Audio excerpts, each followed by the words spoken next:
ZipLeads community already have this as part of your what's called Facebook and Instagram ads training portal area. But there's a couple of differences in what the ads say there, which you can see. And if you're not in the ZipLeads community, then the Leads on Demand course is our free training program that we have, which is an updated training program. Literally, we launched ads with it this month or last month, end of last month, to go through. So I'm just going to go through some of the results of that today. It is a live account, so I'm going to talk through it instead of show you their actual account. But at least this way you'll understand some of the numbers from it. And if you've been through it, you'll understand what I'm talking about. So it'll be pretty brief because these are just 15-minute videos. I want to cut through to, I suppose more of the interesting things, right? So, right. So as I said, I'm not actually going through the actual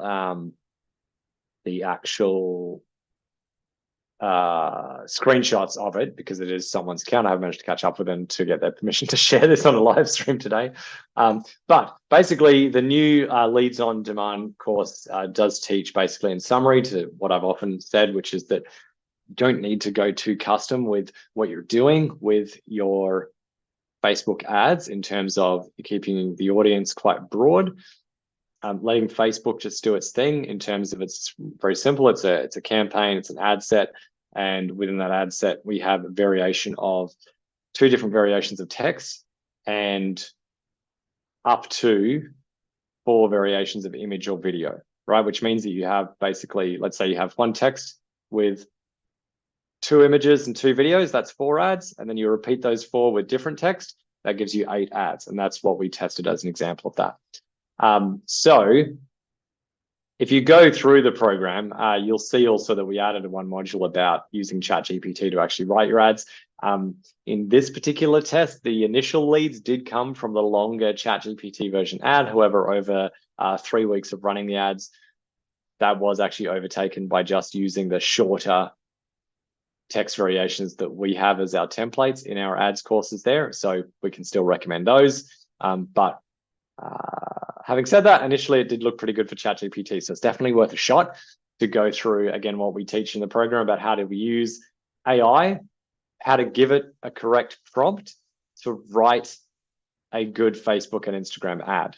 All right, so that was the first thing. It's definitely worth testing that, but we definitely saw it swing back towards our original short templates. Cool. Next thing is that we added in this time the image that is text, right? So it used to be that we had text image overlay problems where Facebook and Instagram or Meta would only want you to have a certain portion of the image showing text. And this even used to interfere with videos, with subtitles and things like that. That's not the case anymore. And you can have entire text images or even text videos if you want, where people just literally read what's on it. And it blatantly looks like an ad. And yet we've seen pretty good results with this in previous tests. And then again with this one, I know you guys can't see this, but I'm just looking through my ads here, where we had all the image, all the text in the image itself. Well, not all the text, but the image was primarily text. There was just 3 sentences in there. Well, let me just look at the full report. That is what delivered, let's see, 6, 10. So 10 of 18 leads over this period were from those ads where the image was actually all writing. Has a couple of icons there. If you want to see, by the way, exactly what that is, then just comment on this post, let me know. And if you're in the program, we'll just remind you where it is. If you're not, then we are currently giving away our Leads on Demand program, and so we can send that to you as well. So just let me know in the comments or just hit us up on the ZipLeads support and we can show what that is, but it's basically the image that consists of just text. All right.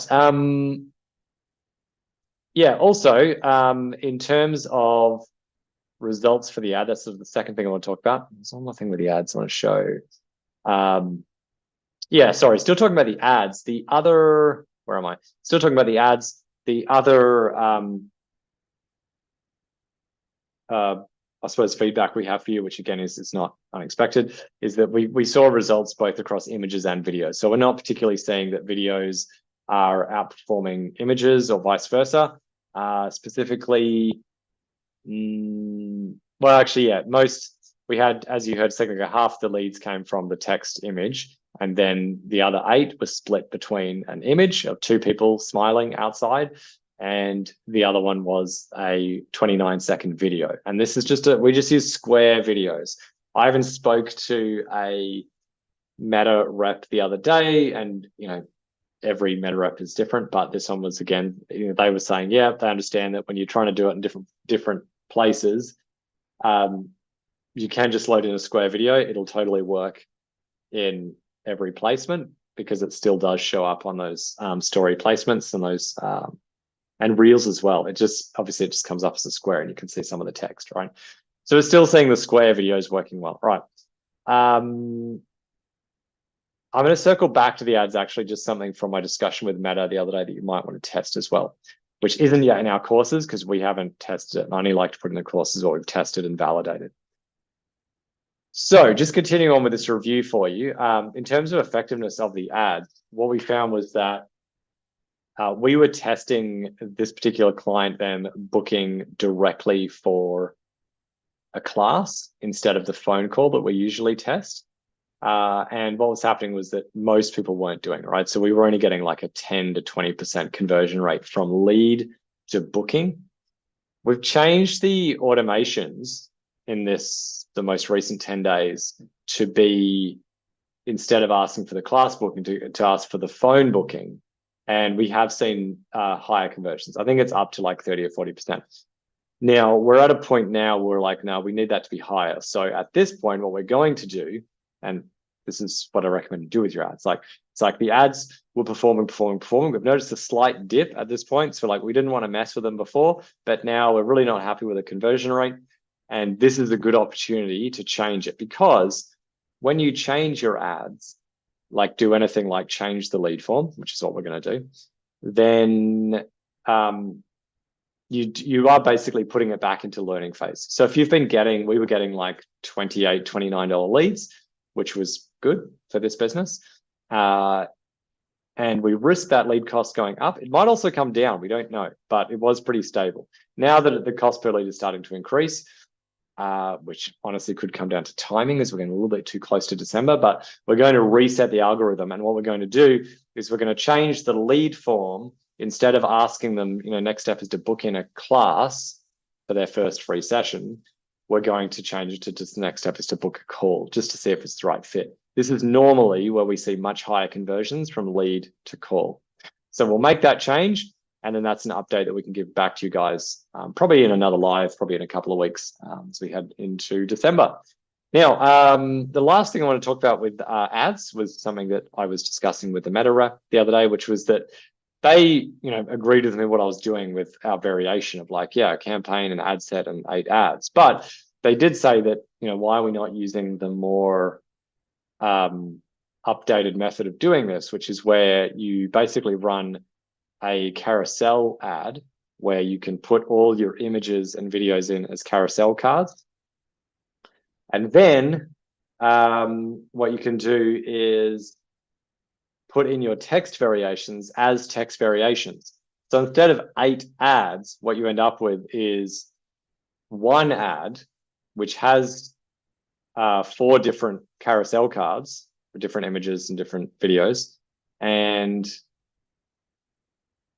has 2 text variations. And then Facebook just does its thing in basically split testing to different people.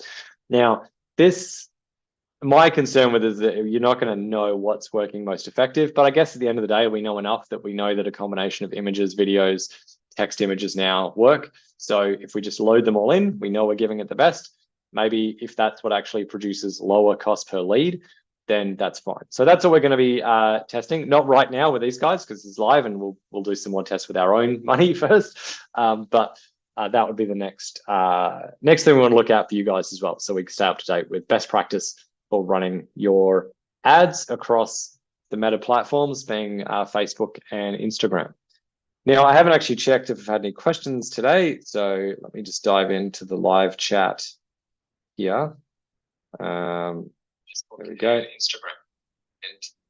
I don't see any questions. If you've got any questions, Brad, I can see you're here today. You can hit me up. What's coming? Just while I'm waiting to see if we've got any questions. As we head into the end of the year, I can't recommend this enough, that you decide what promotion you're going to do from Boxing Day. It doesn't have to be a Boxing Day promotion specifically, but Boxing Day, time and time again, we see is a fantastic time to launch new ads on the platform. I don't know why this is. I have a theory that it's like this perfect storm of like loads of people, of businesses are on leave, so they're not advertising as much. So there's less advertisers, which in a weird way frees up advertising space. And then at the same time, there is more advertising space because a lot of people are on holiday and they're spending more time on social media. So if you think about the real estate, like the physical space available to put your ads, like, in the physical sense, like how many billboards can we fit on this road, right? Well, the road in a weird way becomes longer and wider as more people are on it through the holiday season. Okay, so that's my theory. Doesn't really matter whether or not that's why this is, but year after year we see it a very good time. So in other words, don't wait till January to start promoting and running your ads. Get in ahead of the competition. Run your ads from Boxing Day. Like, just have it. Doesn't mean you don't even have to work on Boxing Day. You could have it all set up. You could turn the campaign off, publish all the ads to make sure they're all approved. And I mean, you could schedule it, but I would just then manually go in on Boxing Day and just turn it on and it's done. Right. So doesn't mean you have to work through that period. And even if you're like, oh, I'm not available for calls, then doesn't matter. Just block yourself out on your calendar. Just make sure people can opt in and they can book calls for the first week of January. They might be happy with that anyway. They just, want something handled. They want to start attacking this problem. So that's my recommendation right now. So I don't have any other questions. So we'll see you guys next week. I'm going to switch this back to the Facebook events instead of what I have been doing, which is the Zoom streaming. It's been cool doing the Zoom streaming in terms of getting it across to more platforms, but I do feel we got a lot more interaction from you guys, and it was easier for you guys to sort of register, get notified, join in for you guys in the ZipLeads community. So next week, you'll get a prompt if you're in the ZipLeads community to actually get a reminder for the call, and we'll see you next Thursday.